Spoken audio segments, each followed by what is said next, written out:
Virtue Repenter, GC13, work for the king. If you don't know, you'll see. I want to talk about the sacrifice of Jesus on the cross.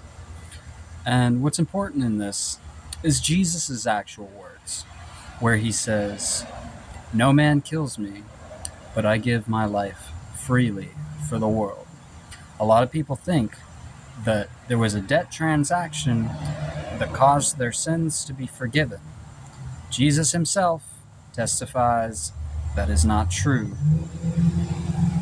for he gave his life freely, meaning there was no exchange for anything other than him giving his life.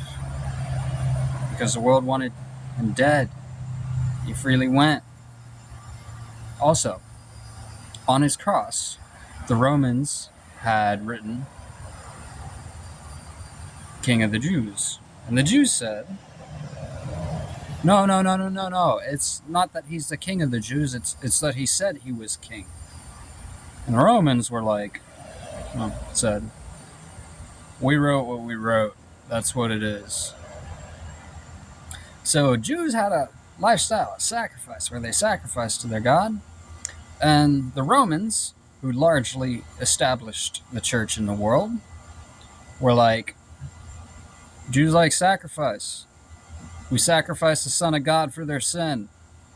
He had a ministry of forgiveness that people, especially people who worked for God, and even those who were forgiving in the kingdom that was with us rather than the sacrifice, would be able to forgive sins. The Son of Man has power to forgive sins.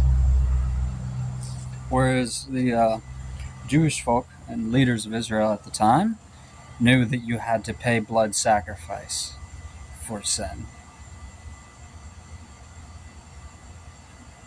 So, if anyone thinks they're forgiven because God killed his son, or someone else killed his son, or the Son of God killed himself, you are absolutely ridiculously mistaken. And that's an institution of Rome long ago, pretty much making fun of the Jews, saying, "You guys like sacrifice. We sacrifice the Son of God. But we're helping and spread your religion." Anyway, you know that you can forgive sin. Sins are forgiven. And originally in the Bible, let's go ahead to the very beginning, where it talks about, "Do not eat from the tree of knowledge of good and evil." There's already, for those of you obeying God, no matter of whether you sinned or didn't. All this religiousness was nuts. And when some guy like Abraham, who would later be called Abraham, wanted to follow God, he said, "Kill your son." He didn't. He disobeyed God. He said, "Let me go kill this animal instead. This is God who brought this animal to be killed instead."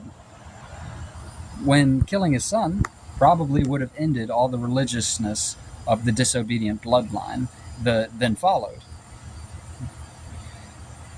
Aside from that,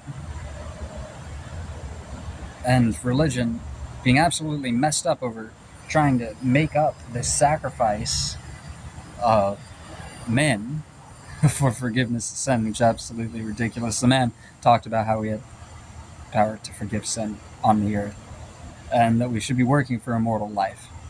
His medicinal ministry would be able to suffice this, and we should pray that we're counted worthy of resurrecting, which even if we did work in the field of pharmacy and be able to perform resuscitations, who would bring us back?